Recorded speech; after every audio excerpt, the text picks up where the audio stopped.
Vinnie and I differ on our overall running back one, but we are both staying strong with Christian McCaffrey inside our top 5 running back ranks. We reveal our top 15 running back rankings for the 2025 season on today's episode of Locked On Fantasy Football.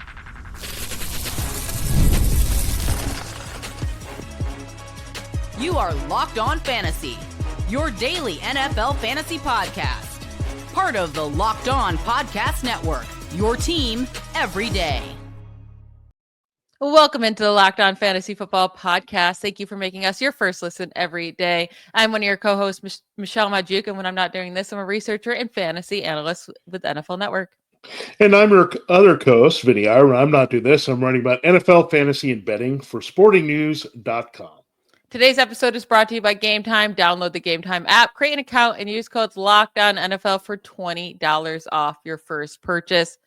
It is time to get into our official rankings for the 2025 season. We're going to start with the running back position, going to go through running backs 1 through 15 today. We'll hit through 16 through 30-ish on tomorrow's show and then get to wide receivers for the rest of the shows this week. But I just wanted to look at both of our rankings at this position, kind of see where we differ, where we're the same, and we can talk through these. So right at the top here, what I find very interesting is that you have Jahmyr Gibbs as your running back 1.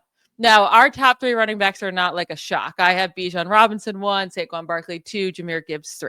You have Gibbs 1, Bijan Robinson 2, Saquon Barkley 3.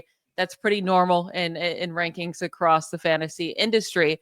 However, like in consensus rankings, in average ADP, Gibbs is the 3rd back among this list, and he sits at 3 for me, but you have him at 1. So I wanted to hear your reasoning for that, why you feel confident in him in number 1, because I'm pretty worried about his top tier potential if David Montgomery is healthy all year long. Yeah, I mean, this is nothing against Saquon Barkley or Bijan Robinson. I could see any of these guys finishing as the top scorer in fantasy at running back, but I just like Jahmyr Gibbs and the talent, the prime that could all be there, and I think they could lean on him a little bit more, actually going away from the Ben Johnson offense. John Morton, we're not sure that he's as diverse and as proficient at getting involved a lot of players, and I think Gibbs, again, he was spectacular before the Montgomery injury. Montgomery's only going to have a little bit more attrition. So I'm feeling a big year for Gibbs. I think the scoring will continue to come in bunches. He's going to be heavily involved in the passing game. I think he's just ready for one of those massive spike seasons now that he's kind of established himself as the key weapon in this Lions offense. Yeah, I think my biggest worry is just if David Montgomery does stay healthy, which he did miss 3 games each of the last 2 years. So there is a chance he misses some games, but just the last 4 games of the season that Montgomery missed, that's really spiked his entire season. I mean, he was still great before then, but I mean, without Montgomery, it was 26 points, 23, 24, 43 points in those 4 games. And then, from weeks 1 through 14 with Montgomery, it was 16.9 points per game. If you take him 1-on-1 and that's what he scores, you're just not going to be happy with that. It's a still very, very good fantasy running back, but that would have put him as 5th among running backs, and just at the 1-on-1, it wouldn't make you happy. And then the Ben Johnson. So that's why I have him at 3. I really don't mind, though, any of these 3 guys, and Barkley, Robinson, or Gibbs being there at the number 1. Now, number 4, I have Christian McCaffrey. You have Devon Achane there, which we'll get to in a moment. But you also have Christian McCaffrey in your top 5. You have him at running back 5. So we're higher than consensus, and we're saying we're not too scared about his injury history and about that Achilles tendonitis that kept him off the field so much last year. We know his potential, right? Running back 1 in 2023, and it was just a killer year. He was running back 1 by far. He was running back 2 in 2022. He had another running back 1 season in 2019 and in 2020, but it was only a 3-game season when looking at average there. Like when he hits so hard, and the 49ers need him to be healthy this year. He should be their whole offense again. With all the injuries to the receiving group, he should get a ton of targets too. I mean, there's really not much else to say about Christian McCaffrey besides if he's healthy, he's a top 5 guy. So both of us believe, though, he will stay healthy. Yeah, there's an addendum to this. I mean, Christian McCaffrey, look, we've actually not heard a lot about him, which is actually a good thing, I think, so far in training camp, the preseason, where they're going to have to lean on him a lot. The way things are happening with the rest of the receiving core, Brandon Ayuk not having a timetable, yet, and then concerns about Juwan Jennings and the injury just had, and some of the contract things that are going on. They need to trust some reliable guys, and George Kittle's one, and Christian McCaffrey's the other. So I think I'll lean on him a lot. I think the key thing is you have to make sure, for now, you get Isaac Orendo, because he's got a lot of potential behind him. If you do that, then it's going to take the sting about worrying about the injury with McCaffrey off a little bit, because we know this offense is good enough with the offensive line, the zone blocking scheme, that you can plug and play someone produce. So it's a little bit of a unique situation where, again, he's on the field, he's spectacular, and he's off. He's not going to help you at all. You got to find the medium somewhere in between. So we're going both with the upside of him being a top 5 scorer, and that's where we have him ranked. Yeah, and the thing is, if he actually is healthy for most of the year, I mean, he should be in that group with Gibbs, Robinson, and Barkley, right? Like, if we knew Christian McCaffrey was playing even 15 games next year, I think he should be in that group. And so we're moving him down a spot or two, just a little bit of injury concern, but he still should be up there. Now, you have Devon Achane, like I said, at running back 4. I have him at running back 6. I really, really like him. But why are we so confident in him, especially you? Because you have him actually ranked over Ashon Jeanty, which I do not. I have Jeanty one spot ahead of him. But, we do know Achane gets so many targets as long as Tua Tagovailoa is healthy. But are you confident that this Dolphins offense can be better this year, that Tua can stay healthy, and that Jalen Wright, who they took, in the 3rd round last year, he won't be more involved this year as like a power running back? Well, Devon Achane, to me, I think it's because the Dolphins have so many issues that I like Devon Achane so much. Because, again, Ashon Jeanty, I mean, we're acting like this Raiders offense is a fine-tuned machine just because Geno Smith and Chip Kelly arrived, right? I mean, we still have to see a lot about this Raiders offense. It's not either or for me. I think Devon Achane has a massive ceiling that we've seen before, right? I mean, Jeanty does too, but we've seen the kind of explosiveness and what Achane can do with limited touches. And now you don't have to worry about Raheem Mostert. That's long gone. That situation is there. Jalen Wright still kind of trying to figure things out as a young player.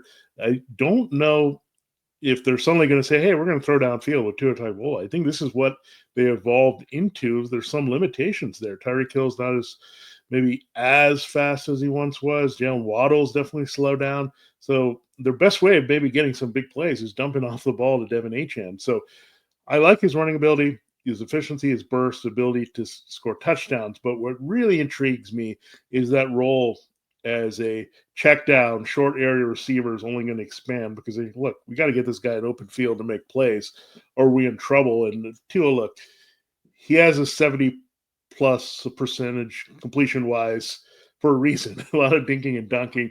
I don't think they're going to change that. I think they're very afraid of losing Tua, and Tua is going to be afraid of losing his job too by throwing picks downfield. Yeah, the thing is, even like with Jonnu Smith gone too, he can even see more targets. And in the 11 games he played with Tua last year, Achane averaged 19.5 fantasy points per game. He averaged nearly 7 targets per game with Tua. He only had 1 game with fewer than 11 fantasy points. And in those 11 games with Tua, only 2 games with fewer than 15 points. Like, as long as Tua is healthy and out there, he just makes the offense better. But he does just give Achane so many targets, which really increases his fantasy potential. I'd say the only thing I'm concerned about is if they get other running backs involved in this backfield, because Achane's not like the best overall rusher. So maybe they kind of move on from him in that area, but I don't think so. I still would take Ashon Jeanty before him because I think Jeanty's just a lock to get 300 touches next year. I like his talent a little bit more, and we fully expect Jeanty to get a ton of targets too. So that's why I'm leaning Jeanty over Achane, but they are back to back for me. We are going to get through the rest of our running back rankings in the top 15 after we take a quick break.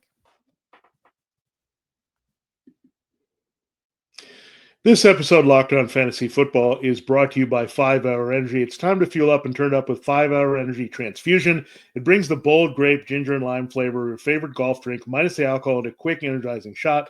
Whether you're sinking birdies or just making memories with friends, this hole-in-one is there for your energy game. Let's be honest. Some days on the course or off of it, you just need that extra boost to stay sharp and energized. Look, we've all had some crazy stories to tell with our golf days, making shots and the weird things that bounce off something and go in.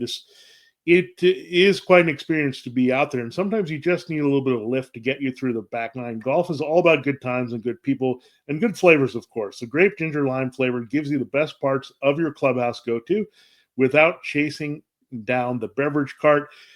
Just go to 5hourenergy.com today. If you go to 5hourenergy.com today, that is the number 5hourenergy.com. You can use the promo code LOCKEDONGolf to receive 20% off your order. This offer is only valid until September 30th on one order and cannot be used with other promotions. The code is not good on subscription orders. Whether you're meeting up with friends or trying to turn 18 holes into 36, get the energizing boost you need to power through. Order transfusion flavored 5-hour energy shots today. All right, Michelle, we got through some early picks there with Jahmyr Gibbs, Christian McCaffrey, Devon Achane, and Ashon Jeanty, breaking them down where we have them ranked. Now let's go to Derrick Henry here. We both have him as RB7, so I'll let you give your first analysis there. Are we too low on him? Or are we discounting this guy doesn't really slow down and he's just going to score a bunch for the Ravens? Or are we just saying, hey, he might not have a lot of work in the passing game per usual, and that puts him behind the guys we've been talking about? Yeah, I was actually shocked to see us both have Derrick Henry at 7, and it may be too low, right? Like trusting Achane or Jeanty over Henry might be silly, considering the fact that he was the running back 4 last year in total points. And like, I don't even want to bring up the age, right? Because he just keeps making everyone look stupid. It doesn't matter, but he is 31 years old, and sooner or later, Father Time is going to have to hit him. He had a lot of touchdowns last year. That's always a hard thing to repeat, even though if anyone's going to do it, it's Derrick Henry and in this offense. But you brought it up, like they were trying to get other running backs involved, so Derrick Henry didn't have so many touches on his body, especially in the first half of the season. And then if the touchdowns go down, if there's a little bit more passing, if the offense just falls off a little bit, we probably have him too low, honestly. I mean, right now he's going as the 4th running back in average draft position. I'm a little bit worried that this could finally be the year where we see a little bit of drop off from Henry. Yeah, he's kind of like the Joe Burrow of running backs. And why I say that is, what do we look for the quarterbacks as our extra source of scoring? It's the running, right? What do we see as the extra source of scoring for the workhorse back? It is the receiving work and how much they do. And you look at Barkley, Gibbs, Robinson, McCaffrey, Achane, and then Jeanty. We expect them to all be more involved than Derrick Henry in the receiving game. But this is maybe a testament to Derrick Henry that we don't have him much lower, because he's not going to give you much at all in the receiving game. This is going to be based on his power running and touchdowns and sharing the backfield with Lamar Jackson. So I think this is fair. And keep in mind, if you're RB7, it also changes from year to year, right? I mean, he could be just as productive as he was last year and get a great pick at 7. You just have 6 people that end up with a little bit higher scoring than him. So I don't think there's necessarily a cause for concern or down year, but he just doesn't give you quite the receiving punch as those other guys. And I think it's a testament to how good he is in his power role that he's still number 7 and holding there despite his age and some concerns about his wear. Yeah, Derrick Henry, if he finishes top 5, I'm not going to be shocked. But also, if he just completely, Father Time hits him, I will not be shocked either. So I think we're being safe here at running back 7 for him. Now we have a little bit of difference here with your next guy. You have Jonathan Taylor at running back 8 in your rankings. I'm down at running back 11, so 3 spots. But when you're talking about the top 12, that's a pretty big deal to have 3 spots difference. I have concerns about this offense, I decided. So Jonathan Taylor was a running back 5 on average last year. Great. But those last 3 games really did change everything for him, right? Like, he only had 1 top 10 finish in the season up until week 16. And then he won a ton of people their fantasy leagues because what he did in the fantasy playoffs. But with him, he is so touchdown dependent. We're bringing up Derrick Henry, just like Derrick Henry, where he's not going to get a lot of targets, especially with Daniel Jones or Anthony Richardson. Like that, they're both guys that will take off and run. And Jonathan Taylor's just not really that receiving type of back anyways. And then what if they take away, that goal line opportunities? And then also, what if this offense just really stinks because they don't have a quarterback? I mean, that's that could be really what happens here, where the scoring opportunities just aren't that available. I like Jonathan Taylor, but I think on a week-to-week basis, he's going to be kind of driving people crazy where it's just too touchdown dependent. So that's why I have him at running back 11. Yeah, I have him a little bit higher only because I feel like this quarterback situation could tread to Daniel Jones very quickly. And look, Daniel Jones can run, but I think he's more willing to take the checkdowns. So that comes into play a little bit. But for me, again, it's a bad team, the centerpiece of a bad team, right? The two guys that are going to be critical to get the ball in the hands of this season are Jonathan Taylor and Tyler Warren, right? Short to intermediate, you got to get it out of these quarterbacks' hands. You can't just have Anthony Richardson sit back and try to put his deep arm. So when he's not taking off and running, I think they need to implement some things that are going to keep Jonathan Taylor handling the ball a lot. So I think it's some of the Colts' limitations that say Jonathan Taylor has to be workhorse. And let's not forget, we've seen different guys behind him, and we've been concerned about those guys. We're not so concerned about this kind of mashup again of Khalil Herbert, the rookie DJ Giddens, and still we're holding on to Tyler Goodson somehow. So when you look at this combination of backs, they just didn't say, hey, we're going to lessen the load necessarily. Khalil Herbert has proved he had his shots with the Bears that he can't really handle much and be all that effective. So this says that Jonathan Taylor is going to be a volume-based back and a little bit more also in the passing game because Herbert is not necessarily that type of back either. So Taylor's going to have to pick that up. There is no Nyheim Hines right now to cut into that receiving load that usually is there for the Colts. Now, moving forward, after Jonathan Taylor, you go Chase Brown 9, Bucky Irving 10, Kyren Williams 11. Very similar for me. Starting at number 9, starting at number 8, I have Bucky Irving, then Chase Brown at 9, then Kyren Williams at 10, and then I have my Jonathan Taylor at 11, which you had him at 8. So we have these three guys grouped together. You and I have Irving and Brown flip, but we like both of them with Kyren Williams there at the last one of these three. I will say, I love all of these guys in the second round, and I kind of really want to grab one of them. I want to make sure in my draft I have one of them. And if they end up being a running back 2, because you went with a running back in your first round 2, I think that's just beautiful. I really do. That would make me so excited. But among these guys, you have Chase Brown first. Why do you feel most confident about him over Irving and Kyren Williams? Well, finally, we're on an offense where I'm not talking about with Achane or Taylor, where we're not worried about the offense. We know the offense is going to be explosive and put up a lot of points.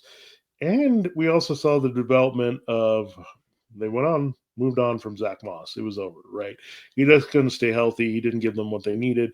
So they moved on. So now they have a rookie, Taj Brooks, and then they also have Samaje Perine, the return of Perine here. So it really sets up Chase Brown to dominate touches in this backfield and the high leverage touches of catching the ball when needed. And as a dump off when it's not going to Jamar Chase or T. Higgins, and then also scoring a chunk of the touchdowns where he proved he was pretty good in the red zone. And look, I've made the Austin Eckler comparison, so we know what the ceiling of Austin Eckler was in fantasy in his prime with the Chargers. They've made the comparison in-house to Austin Eckler. So everyone is observing it, and they're seeing that, right? A little compact back that is extremely efficient in the red zone, can reel off some long runs, and is a pretty good pass catcher, right? He's a pretty complete back here, much like Bucky Irving. So really, between those two guys, it was tough. Like I just said, Chase Brown might end up touching the ball a little bit more than Irving, and that's why I went in that direction. Yeah, I do think these guys, I could probably change my mind about them at any given day, on draft day. I love them both. I think both are going to get a lot of work. Irving, I think I just slightly trust his actual abilities, his talent a little bit more than Chase Brown. So that what made me put him ahead of Chase Brown. But I do think both are going to easily lead their backfield in carries, have all the goal line touches, get a bunch of targets, and they're both on really, really good offenses. So that I like both of them there. And then Kyren Williams, I've always talked up this guy, but he's been the running back. He was a running back 7 last year, running back 2 in points per game in 2023. He's only 25 years old.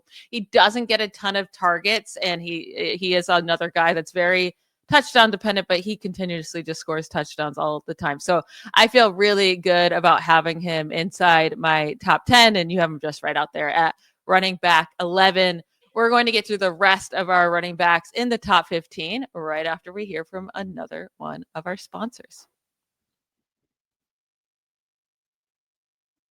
Have you ever decided at the last minute to head to a ball game with friends or family? Maybe it's game day and you suddenly realize you want to be in the stands. That's exactly where Game Time comes in. It's the easiest way to grab last minute tickets without the stress.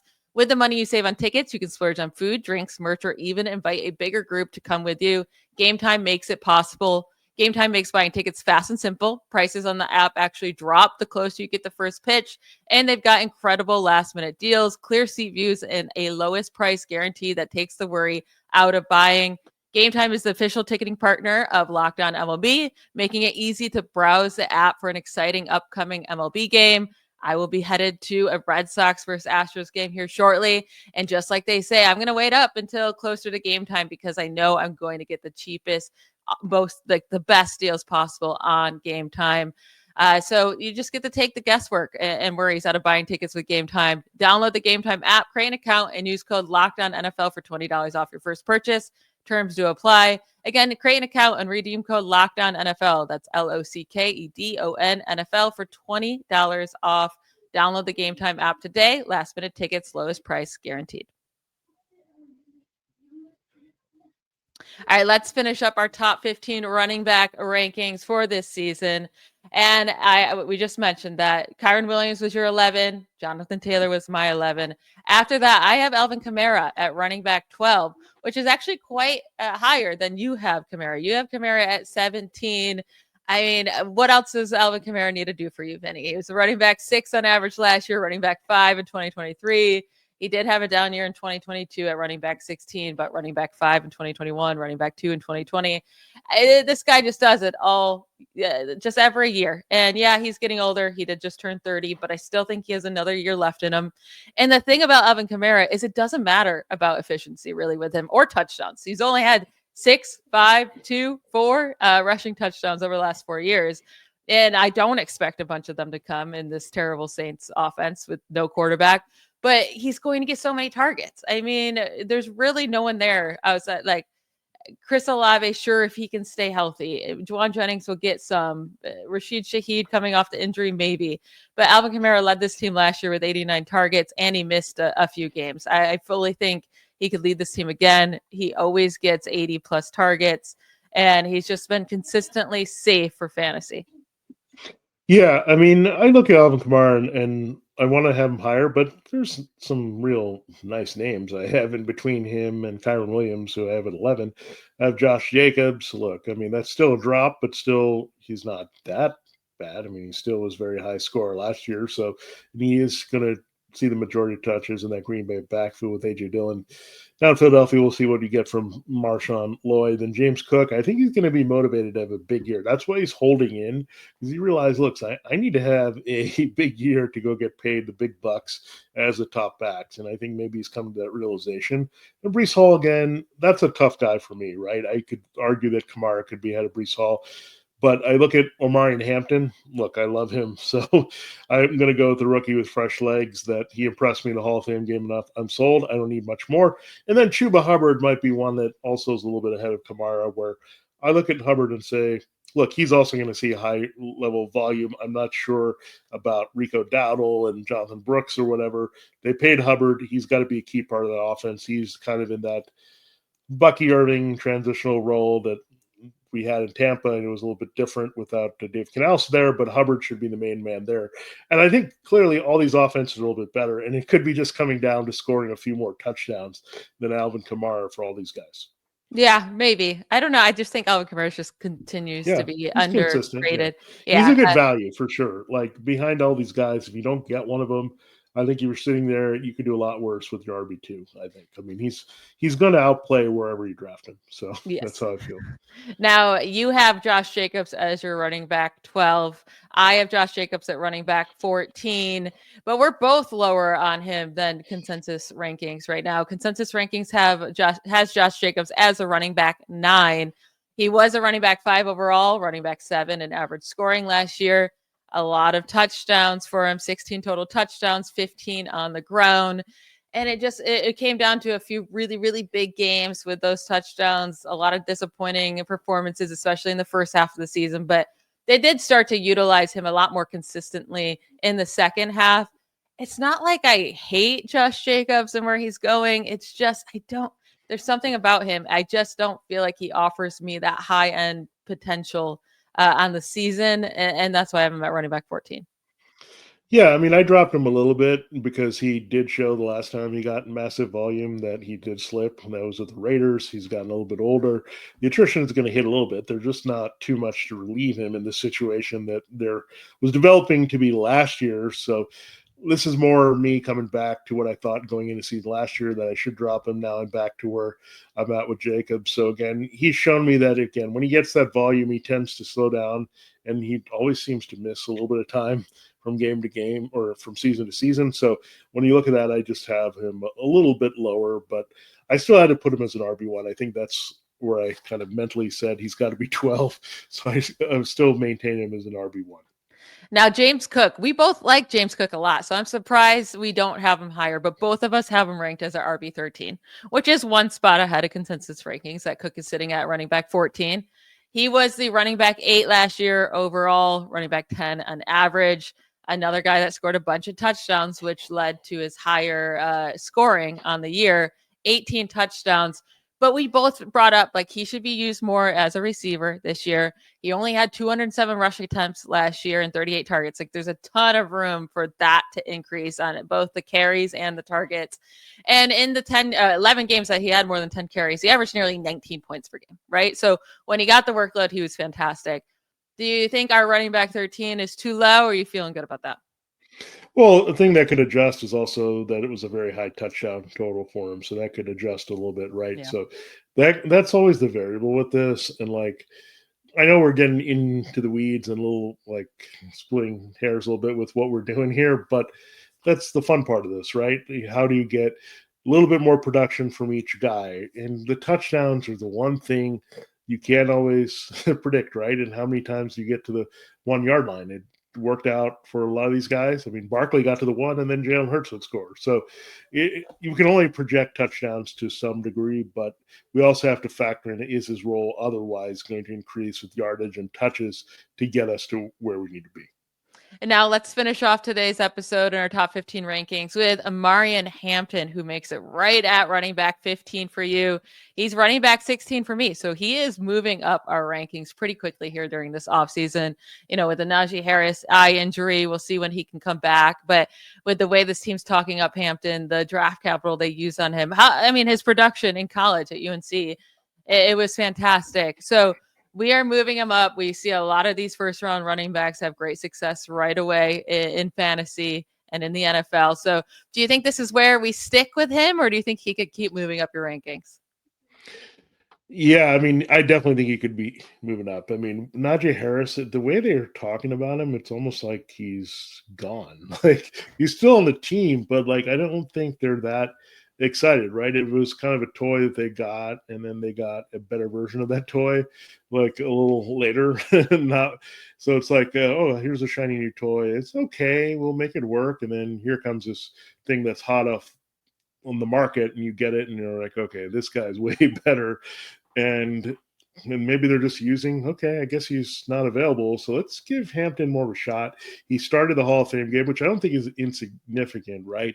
Clearly, that was the first team that was out there for the Chargers. At that point, Trey Lance was the backup, so he basically was on the first team. He ran well in the red zone with some power, so he's going to get a chunk of that J.K. Dobbins, Gus Edwards production from last year. If that's the case, then he's easily going to outperform where we have him. But again, I'm excited for Omarion Hampton. Again, we still think he might be the better value in drafts than really, especially if you have to go all the way to RB4 to go get Ashon Jeanty.